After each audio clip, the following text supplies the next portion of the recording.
السلام علیکم ورحمۃ اللہ۔ حاضرین جمعہ، پچھلے کئی خطبات سے آپ کے سامنے گناہ کبیرہ کے تعلق سے گفتگو کی جا رہی ہے۔ گناہ کبیرہ جیسا کہ معلوم ہے کہ ایک ایسا گناہ ہے جو بغیر توبہ کے معاف نہیں ہوتا۔ صرف دل سے اللہ سے توبہ کر لیں تو اللہ تبارک و تعالیٰ تمام گناہوں کو معاف کر دیتا ہے۔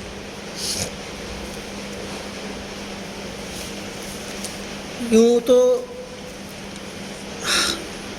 گناہ ہر ہی گناہ ہے،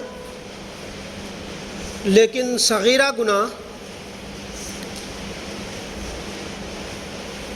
انسان کے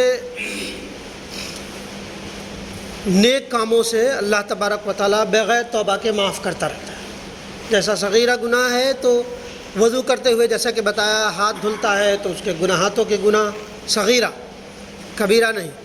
دھل جاتے ہیں آنکھوں کے گناہ اور دوسرے اعضاء و ذرائع کے صغیرہ گناہ اللہ تبارک و تعالیٰ معاف کر دیتا ہے، لیکن کبیرہ گناہ اللہ تبارک و تعالیٰ بغیر توبہ کے قبول نہیں کرتا۔ یہ بات اور ہے کہ اللہ تبارک و تعالیٰ کو توبہ بہت پسند ہے۔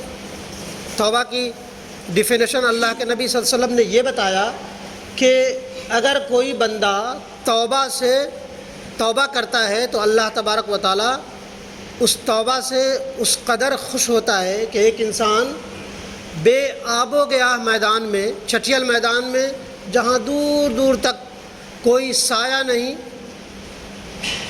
کوئی پانی اور کوئی رہنے سہنے کی جگہ نہیں، وہاں انسان سفر کرتا ہے اور وہاں جائے اور اس کی جو سواری ہے، گھوڑا ہے، وہ غائب ہو جائے۔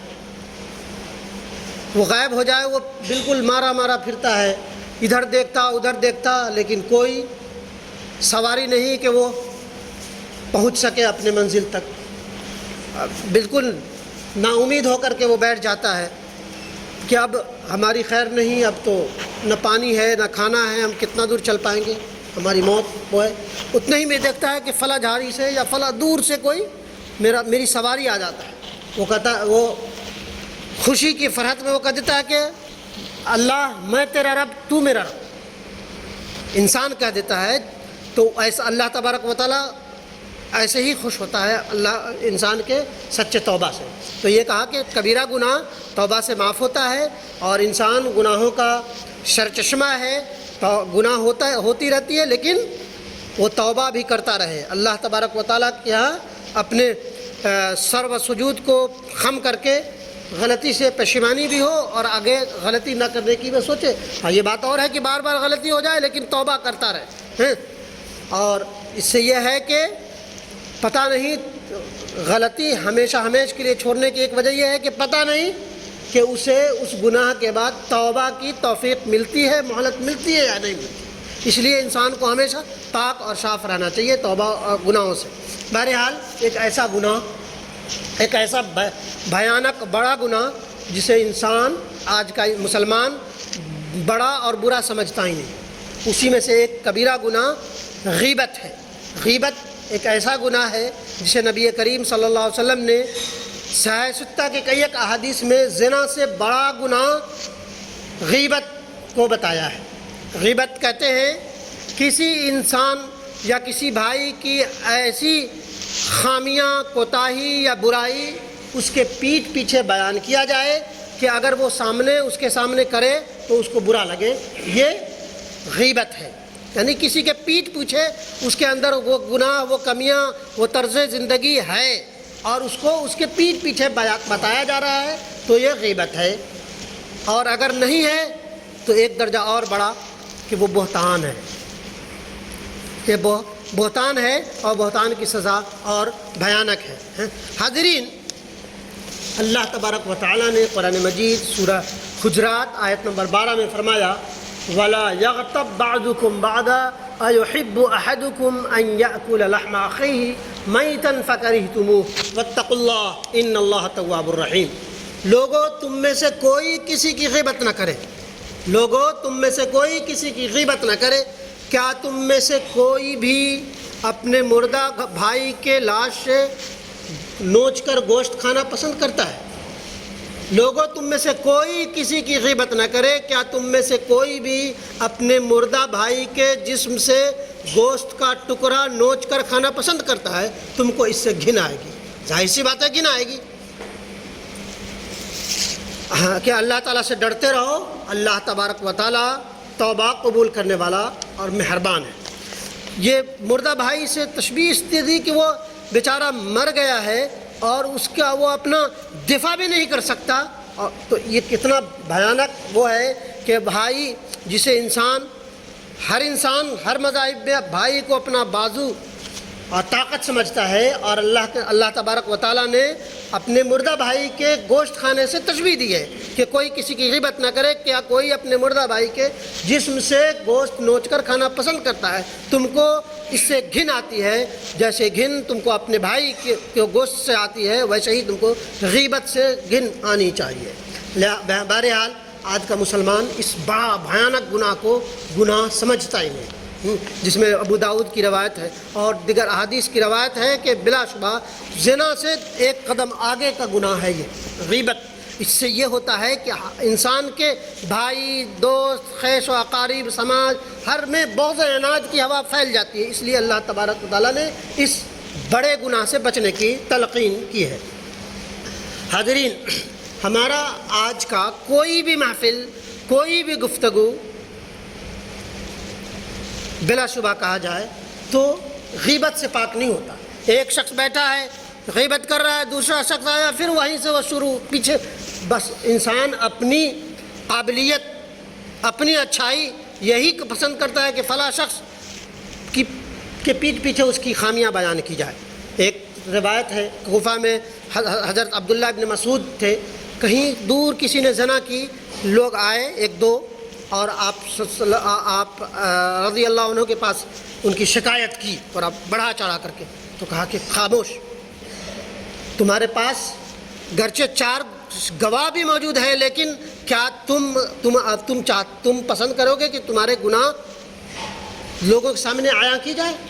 تم پسند کرتے ہو، لہذا تم رہو، اگر وہ ہوگی تو اس پہ جو زنا کی جو حد ہے وہ کی جائے گی، لیکن غیبت سے اس قدر اللہ کے نبی صلی اللہ علیہ وسلم کو وہ تھی، اور صحابہ کرام اس قدر بچتے تھے کہ ایک زانی کا بھی آتا تھا کوئی تو اس کو اس لیے کہ بغض و عناد مزید نہ پھیلنے پائے اس سے منع کر دیا۔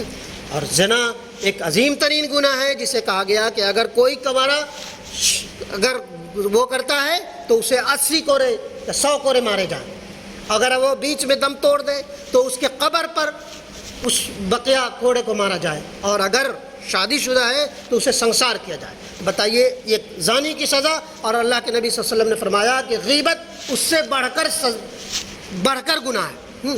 لہذا ہمیں اور آپ سب کو اس گناہ سے حتی المقدور بچنے کی کوشش کی جانی چاہیے۔ حاضرین، نبی کریم صلی اللہ علیہ وسلم کے گھر کے واقعات ذرا سن لیں کہ نبی کریم صلی اللہ علیہ وسلم گناہوں کے معاملے میں کتنے حساس تھے، اپنے پاکیزہ گھرانوں کو گناہوں سے کس قدر پاک رکھنا چاہتے تھے اور رکھا بھی ہے۔ ایک زوجہ محترمہ دوسرے زوجہ محترمہ کے بارے میں صرف یہ کہہ دیتی ہے کہ فلاں قسطہ پد ہے، ان کا ہائٹ جو ہے ذرا چھوٹا ہے، صرف یہ کہہ دیتی ہے کہ فلاں کا جو ہے قد چھوٹا ہے، وہ پستہ قد ہے، چھوٹی لگتی ہے۔ یہ بات یہ ہے کہ اس کو پستہ قد کو بھی اس کے سامنے کہا جائے تو اس کو برا لگے۔ نبی کریم صلی اللہ علیہ وسلم نے کہا کہ خبردار، تم نے ایسی بات کی ہے، ایسا برا کلمات زبان سے نکالا ہے کہ اگر اس برائی کو سمندر میں ڈال دیا جائے تو سمندر کا سارا پانی کڑوا ہو جائے۔ یہ نبی کریم صلی اللہ علیہ وسلم نے اس کا بتایا۔ حاضرین، شیطان تو یہ چاہتا ہی ہے کہ تمہارے درمیان بغض و عناد ہو، لہذا بغض و عناد سے بچنا ہم سب کی وہ ہے۔ حاضرین، حجۃ الوداع کے موقع سے نبی کریم صلی اللہ علیہ وسلم نے کم و بیش 1 لاکھ کے مجمع سے مخاطب ہو کر کے فرمایا، 1 لاکھ کے مجمع سے مخاطب ہو کر کے فرمایا کہ خبردار، ایک مسلمان کی جان، مال اور عزت و آبرو تمہارے لیے ہر آن، ہر لمحہ، ہر پل ایسے ہی گناہ ہے کہ تمہارے جیسے آج کے دن حجۃ الوداع جو انسانیت کے لیے ایک بہت سنہرے الفاظ لکھے جا رہے تھے، وہی حجۃ الوداع کی وہی یکسانیت، وہی مساوات، وہی عورتوں کے حقوق، وہی قتل نفس، وہی سود، وہ سارے کا آخری وہ کیا جا رہا تھا۔ نبی کریم صلی اللہ علیہ وسلم کو یہ پتہ تھا کہ حجۃ الوداع ہے، آخری حج ہے، اس کے بعد شاید میری زندگی نہ رہے۔ آخری بار نبی کریم صلی اللہ علیہ وسلم نے تمام گناہوں کا تذکرہ کیا اور فرمایا کہ خبردار، تمہارے بھائیوں کی جان، مال اور عزت و آبرو ویسے ہی ہمیشہ کے لیے، ہر آن، ہر لمحہ، ہر پل کے لیے گناہ ہے، حرام ہے، جیسے آج کے دن بیت اللہ کے دن بعض حلال چیزیں بھی، قتل نفس تو دور کی بات، زنا تو دور کی بات، بہت ساری چھوٹی چھوٹی گناہ، بیوی سے ملنا جو عظیم ترین ثواب کا کام ہے، لیکن کہا کہ وہ گناہ ہے، ویسے ہی ہر آن، ہر لمحہ، ہر پل تمہارے بھائی کی جان، مال اور عزت و آبرو کل قیامت کے دن ہمیشہ کے لیے تم پر حرام قرار دیا گیا۔ لہذا اللہ کے نبی صلی اللہ علیہ وسلم کی آخری الفاظ بہت معنی رکھتے ہیں، لہذا ہمیں اور آپ سب کو چاہیے کہ اپنے سماج کو، اپنی سوسائٹی کو، اپنے فرینڈ سرکل کو اس بھیانک روگ سے حتی المقدور بچا جائے۔ ہاں، غیبت سننا بھی گناہ، نبی کریم صلی اللہ علیہ وسلم نے فرمایا کہ غیبت سننا بھی گناہ۔ اس مجلس میں اگر کوئی غیبت کرتا ہے تو اسے ببانگے دو، ٹوک دے، بس بات اپنی کرو، خیر کی، بھلائی کی بات کرو، اپنے بھائی کو کیسے وہ پہنچانا ہے، فائدہ پہنچانا، وہ ویسی بات کرو، یا تو وہ چپ چاپ اٹھ جائے یا اسے ببانگے دہل روک دے کہ غیبت بہرحال نہیں ہونی چاہیے۔ لہذا ہمیں اور آپ سب کو اس حساس گناہ سے جو بھیانک روگ ہے، سماج کو گھن کی طرح آج بھی کھایا جا رہا ہے، ہمیں اور آپ سب کو حتی المقدور بچنے کی کوشش کی جانی چاہیے، ورنہ اگر نہیں بچے تو اللہ تبارک و تعالی ہمارا اور سب کا نگہبان ہے، ہمارے ہر کاموں سے وہ باخبر ہے۔ اللہ تبارک و تعالی ہمیں اور آپ سب کو کرنے سے زیادہ عمل کو توفیق دے، آمین۔